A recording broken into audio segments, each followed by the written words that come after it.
Hi, everybody. Hi, everybody. Oh, great. So I guess Baggy's back again, huh? What, you don't like me being here or something? Not really. You're just kind of annoying. I'm here trying to talk How about... much you hate a God you don't even believe in? No, that's not the point of my channel, and you should... No, not gonna go there. The point is, I'm trying to do my thing on my channel, and you keep showing up to interrupt. Well, then stop making me interrupt. Huh? You could stop whining and just take me out of this video anytime you wanted to. Sure, I guess, now that I think about it. All I am is a bag on a hand. A bag on your hand. Look. Huh. This is getting kinda trippy. You could just pull me off and throw me in the trash anytime you wanted. But instead, you're making me be here. I mean, everything I say is just you making a funny voice. Now wait, we sound totally different because because we're totally different people. Look, this is getting way too meta for your second time on my channel. Well, that's your fault too. You decided we'd have this very conversation. You wrote my lines, recorded them, and then filmed your hand making my mouth move. And even after this, you're going to have to edit me into your video. So if these interruptions are happening, it's because you want them to. Because you made them happen. So if you don't want them to happen, stop making them happen. Now, Baggy, that's actually interesting food for thought. Almost like there's an object lesson in there or something.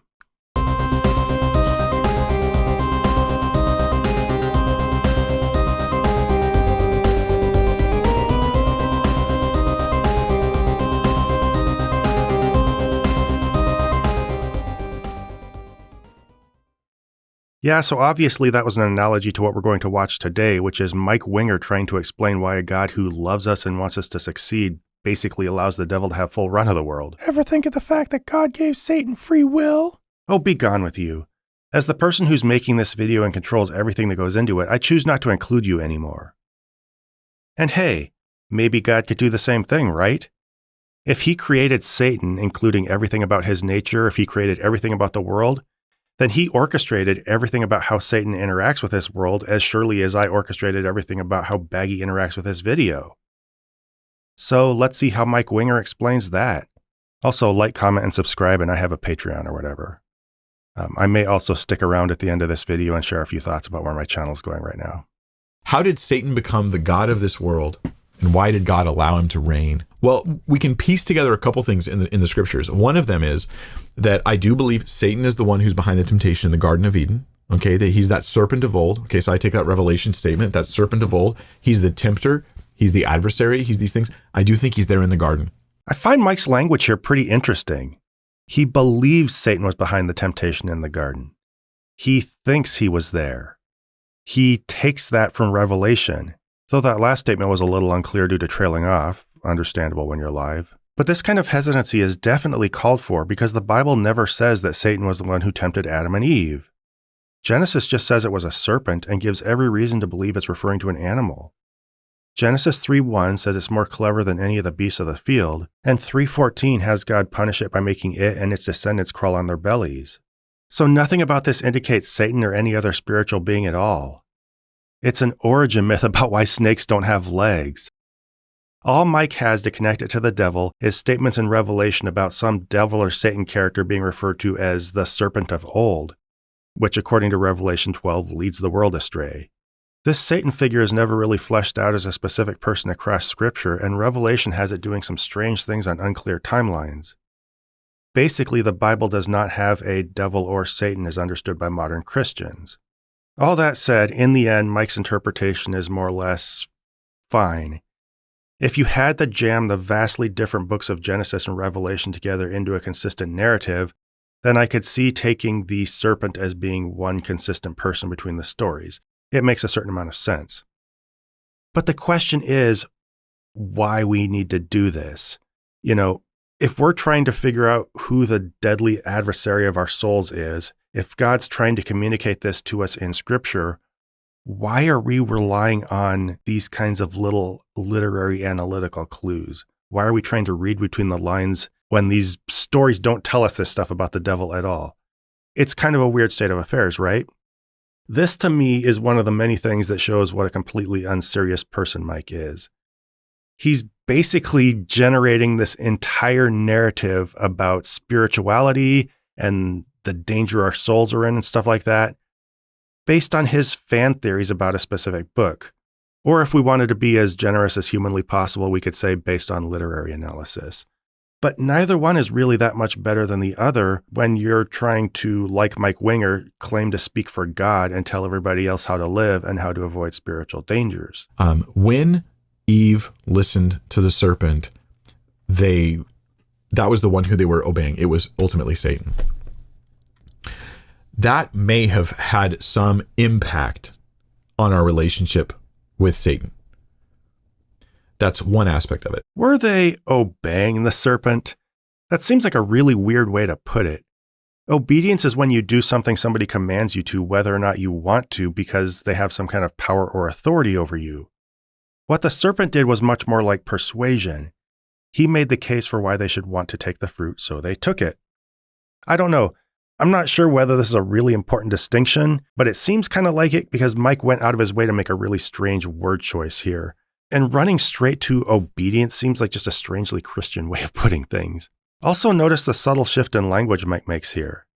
He says that Eve listened to the serpent, ostensibly Satan, and that may have had an impact on our relationship with him. This seems kind of like he's trying to conflate personal decision-making and natural consequences with collective guilt in a way that he hopes we won't notice. But this is all for nothing anyway, because none of this has anything in the least to do with why God's allowing any of this. Mike's just talking about what the serpent did, how Eve reacted. He's just narrating the story. So, I don't know. Mike seems to do this a lot. When he's asked a question that's kind of difficult, he meanders through all this stuff that, I don't know, maybe it sounds like he's setting the stage for an answer, but he spends a lot of time just rehashing stories, talking about unrelated things. By the time he gets to the end where he's going to make some quick explanation, that explanation might be kind of feeble or just very light on substance. But he spent so much time rehashing stories and verbally padding things out that I think maybe you don't notice that he just didn't really give you much of an answer or that the answer was kind of bad. But let's see if he does that here. Another aspect is Satan is, well, let's think about what happens when there's a rebellion. Like think about even anarchists. Even anarchists have leaders. Well, even they don't want them, but they get them anyway. Because when there's a rebellion, you break away from the proper order and the proper authority. There will always, it seems, rise up some authority within the group. And it's usually the biggest, the strongest, the smartest, the people who are best at controlling others. Great. So now we go from a retelling of Eve obeying the serpent to a child's description of anarchy. You know, like anarchists want literally no leaders, but the strongest and smartest people rise to the top anyway. Also notice how he characterizes anarchy as breaking away from the proper leadership and proper authority. This just has a weird authoritarian sound to it, especially considering that we're talking about like governments on Earth. Are all governments proper authority? It's a little weird. I think he's letting his authoritarian Christian theocratic or theological idea of people being over you sneak into his idea of government, which is strange, but also a little disturbing. I don't know, a little bit of a Christian nationalist vibe going to this. But who cares? None of this has anything to do with why God lets Satan do stuff. Unless he's about to go to an analogy about how governments let anarchists take over. I don't think that's what he's going to do, but I guess let's watch and see, huh? Satan, it seems, is that Satan is the one who initiated the breakaway. That's why it's called the devil and his angels in Revelation. He's the one who is sort of coordinating and organizing the rebellion against God. He is, it seems, the first one of the angelic host to break away from God. Okay, so if Mike was speculating when he concluded that the serpent in Genesis was Satan, he's really reaching here. The only place in the Bible that says anything like this is Revelation 12, and that says that a dragon swept a third of the stars from heaven and led some angels in a fight against the archangel Michael. This, as far as I know, is the main thing in the Bible that's led to a Christian tradition of Satan leading a rebellion of rogue angels against God. But is this idea biblical? I'd say no, or at the very least the idea is shaky at best. This happens in Revelation at the end of the Bible, and it never identifies this as a rebellion against God at the beginning of time. And when you look more closely at the text, everything this dragon does is in conflict with a woman carrying an infant. Who is this woman? It's not totally certain. The text never really says, and I've heard her identified by Christians as everything from Mary to the church to the nation of Israel. And while it's hard to pin any specific time, location, or even meaning on this vague fever dream story, most of it is usually associated with some apocalyptic, usually end-of-days narrative. The only really concrete clue is a voice in heaven talking about Christian martyrs triumphing through the blood of the Lamb, which at very least places this after Jesus' crucifixion and the founding of the church. Any attempt to pin this on some original rebellion against God by his highest angel is speculative to the point of completely reinventing the text.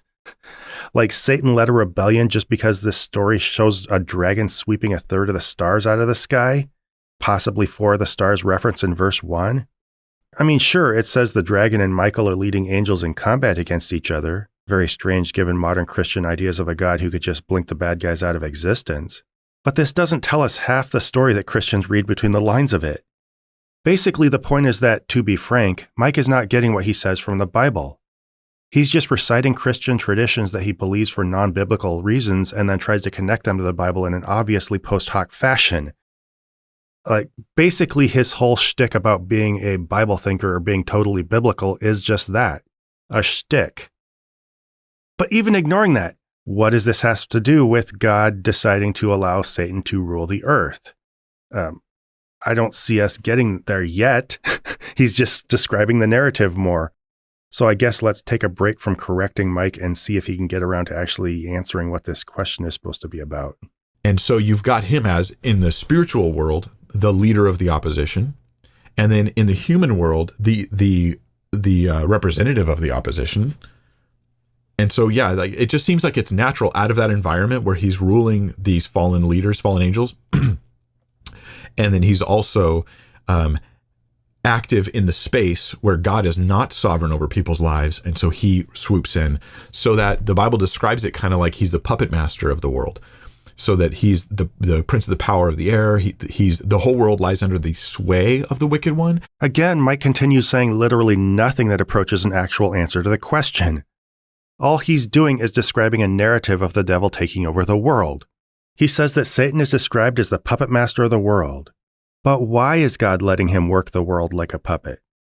He says that the world lies under the sway of the wicked one. But why is God allowing him this influence? Apparently the devil has this level of control because he swooped in and took over. But why didn't God just stop him from swooping in? Mike actually offers a sort of explanation for this last one, which is to describe the world as a place where God is not sovereign in people's lives. But all this does is bring us back to the beginning of the conversation. If God is all-powerful, all-knowing, and ever-present, then if he's not sovereign in any particular place, it's because he chooses not to be sovereign. So, why does he make this choice? Isn't that what the whole question's about? Now, Mike kind of alludes to this, and I say alludes because Mike is making very little, if anything, in the way of direct arguments. He's just putting layer after layer of insinuation down, and I think hoping that you'll feel like there's an argument there. But he's saying that Satan is ruling over fallen angels in this area. And while this is very indirect and he doesn't carry this through to a conclusion, I could see one of two things that he means. One is that the devil and his angels have the power to challenge God's sovereignty by force, which I don't think most Christians are going to go for. Or two, that this is something about free will, which of course, because it always ends up being something about free will, right? God doesn't have domain in a person's heart because he gives them the choice of whether to accept him or rebel against him. But you can give someone control over the domain of their own heart, their own thoughts, without giving them physical control over a realm. You don't need to give people actual control over the earth or over other people to give them free will, right? That's ridiculous, and that kind of argument is confusing two very different ideas. So God could very easily give the devil and his angels free will without letting them harm people or deceive people. Like if you were God, you could tell these angels, fine, rebel if you want. Even run around rebelling, I guess, if you want. But every time you try to harm a person, I'm going to be there and I'm going to stop you. If you try to whisper deceptions in their ears, I'm either going to block you or I'm going to be there whispering the truth in their ears in a way that is so obvious and compelling that your words have no effect on them. Or he could just lock them away, You could give someone free will. You give them full domain over their heart and their own thoughts, but go exercise that in a jail cell. We do that all the time. I don't think a lot of evangelical Christians are going to be saying that the law takes away criminals' free will by throwing them in jail. So I don't know if this is what Mike's getting at, and it seems like it kind of has to be. It's a nonsense argument. I don't know. He's either not getting anywhere with this or he's making a really bad argument. Doesn't exactly say that people are like Satanists, like they're happily and openly trying to obey and follow Satan, but rather they're under his sway because they're not under the sway of God. All this just reinforces my suspicion of how dumb this argument is. If they're not trying to follow the devil, but they're still under his sway, that means they're being subjected to influence they didn't ask for. And if this is because God's not exerting a stronger sway over them, that's just negligence on his part. Like, you're all powerful, God. Try a little harder. So I think that in that environment, it's only natural that Satan becomes the preeminent one among the rebellion. Yeah, I guess if you're the cleverest of the angels and the person who's supposed to be sovereign isn't acting like it, then you are going to end up in charge of the rebellion and have a lot of control over the earth. That's just what happens when the person who's supposed to be containing a rebellion doesn't do their job. So all this does, once more, is bring us back to the beginning of the conversation and the question of why God's allowing this to happen. Why did God allow him to reign? Yeah. And like I just finished saying, that question is what this whole video is supposed to be about. Like, get on the ball, Mike. You're about 54% through your runtime. And at this point, you should be well on your way through the question, not posing it to yourself for the first time. This is connected to a bigger question of why does God allow any rebellion against him of any kind? I think that you'd have to trace, because if I said, oh yeah, let's say God didn't allow Satan to reign. Well, he's still allowing massive rebellion against him. And so we don't talk about Satan more, but we still have the same problem, scattered rebellion that maybe is leaderless, that is still against God. No, these are two very different ideas, and Mike needs to be called out on this. The question of why God allows an individual person to rebel is pretty straightforward, or it can be. He gives them free will and they can reject or accept him. Easy peasy. But the question of why God allows his arch rival to run around preying on and deceiving people is a totally different question, and one that is not at all explained by free will. Saying these two ideas are connected is just an act of misdirection, plain and simple. I don't know how else to look at it, unless the person making the argument is just a little bit of an idiot, maybe. But this explanation fails even on the most surface-level reading of Mike's metaphor for quashing rebellion. Like, say we were at the opening of the American Civil War. Confederate leadership is assembled in Richmond, and Abraham Lincoln has the chance to send down an army to arrest Jefferson Davis and immediately decapitate the Confederate government. Like, before it even assembles an army or anything. Civil War is over before it begins. But unfortunately, Lincoln has this advisor named Mike Winger. I don't know, maybe the secretary of playful t-shirts and acting like you know what God wants? And this guy tells him just not to bother. Because even if you eliminate the Confederate government, there will still be farmers all throughout the South who are still maintaining the same attitude of rebellion. So you might as well just countenance a massive organized rebellion of states leaving the Union, because eliminating rebellion is just an all-or-nothing proposition. That would be absurd, right? And if it's that obviously absurd in Mike's own analogy, then it's probably equally absurd in the situation he's trying to apply it to. Why does God allow rebellion against him, though?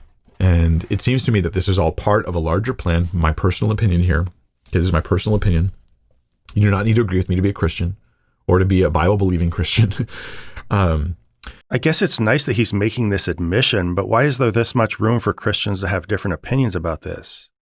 Seems like the kind of thing that God would explain really clearly.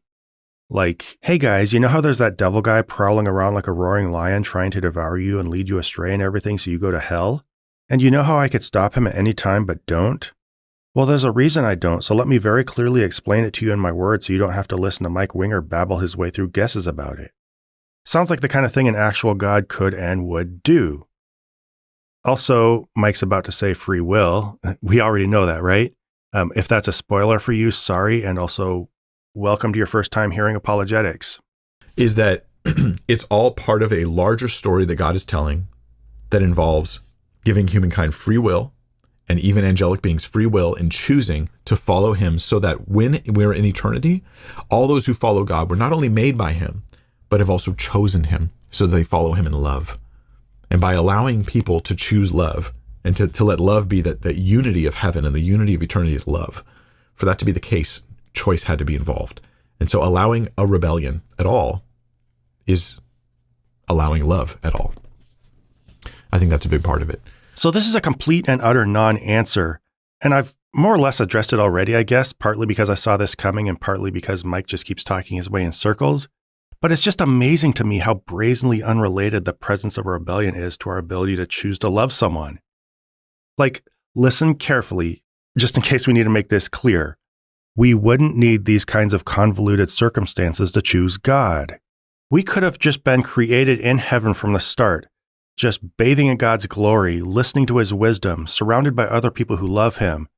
And at any particular choice in time, we could have had the chance to rebel against him in our heart, flip him the bird, throw a harp at him or whatever. We could have even gathered other people and said, hey, let's rebel against this guy and try to throw him out of heaven. That's exactly what the devil did, right? According to Mike Winger and Christians like him, not the Bible. Or we could have chosen to respond to him with obedience and love and absolute devotion. Both of these options would have been available to us from the start, even if we were fully in God's presence. The only difference would be that we would have a more informed choice. We would know who God was. He would be instructing us on a day-to-day basis. And so, I don't know, we wouldn't have less choice to choose God or not. We would just know what we were getting into. God would be putting it all out on the line for us. And I don't know, it's like any other relationship, basically. Now, I think what people like Mike are trying to imply in situations like these is that if we were in that full presence of God in heaven, the choice would be so obvious, God would be so appealing, that any person in the right mind would choose him, and that would take away our free will. But this is clearly nonsense. Facing an obvious choice doesn't take away your free will. Like if someone gave me the choice between being eaten alive by a bear on one hand or getting $1 million on the other, it's pretty obvious what I would choose. It doesn't mean I don't have free will, right? I think we all know that. This is an incredibly silly argument trying to misuse the concept of free will. But what I find just especially weird is that everything Mike's saying just completely flies in the face of how actual relationships work. Like if you love someone and you want to love them back, you nurture that relationship. You show them love, you make gestures to them, you communicate clearly to them, and you guys kind of figure each other out together, right? You do this through full exposure to each other, through full knowledge of each other. And that other person might choose you, they might not choose you. And even if they choose you, over time, their feelings are going to waver a little bit. Sometimes they'll be grumpy toward you. Sometimes they'll just be absolutely in love with you. Usually they'll be somewhere in between, depending on what kind of day they're having, how tired they are, whether they're a little hangry. This is all incredibly obvious stuff, and it's how relationships work. And if you wanted to visualize any intelligent concept of how a relationship with God work, I think it would look something like this. He could show himself to us, nurture a relationship with us in a clear, obvious way that doesn't, just involve tossing us a book and f***ing off. But when you take a step back and recognize that this is what relationships are actually like, Mike's idea is just incredibly silly. Basically, God makes sure that we end up getting exposed to a rebellion meant to prompt a binary choice for or against him that becomes permanent the moment we die. This is just incredibly juvenile in terms of how actual relationships work, how you might visualize this applying to an actual God. It's childish in a way that feels very rule and commandment based, and just totally uninsightful in terms of an actual relationship to God. You could say that a relationship with God is different than a relationship with humans, but at some point we have to project something intelligible about how relations work onto God. And when instead you're just applying this very clear choice to be good or naughty, and that just sticks for the rest of the time. And then once you're up in heaven, you're just solidly on God's side. One of these ideas is very clearly smarter or at least coherent than the other. But the problem is Mike is not setting out to arrive at any such insightful idea of how a relationship between God and humans work. He's trying to explain away a story. There's this weird dynamic in the Bible, or in Christian tradition anyway, where God has this powerful archenemy, even though he created everything, and Mike is doing anything he can to connect those dots. The fact that he's setting out to explain that rather than build a real understanding of God from the ground up just makes him say some incredibly silly things. I don't know how much of this is just a lack of insight on Mike's part to begin with, whether he sees everything as being just very cut and dry, rules-based, decision-based versus actual relationships. or if this is just him trying to justify the Bible in the post hoc fashion. Either way, it's just kind of sad. None of this is to be taken seriously. Problem is, a lot of Christians do take it seriously. And I hope that by exposing this kind of stuff, YouTubers like me can plant little seeds of doubt that maybe a Christian will pop in here and see. But anyway, have a good day, guys. See you next time.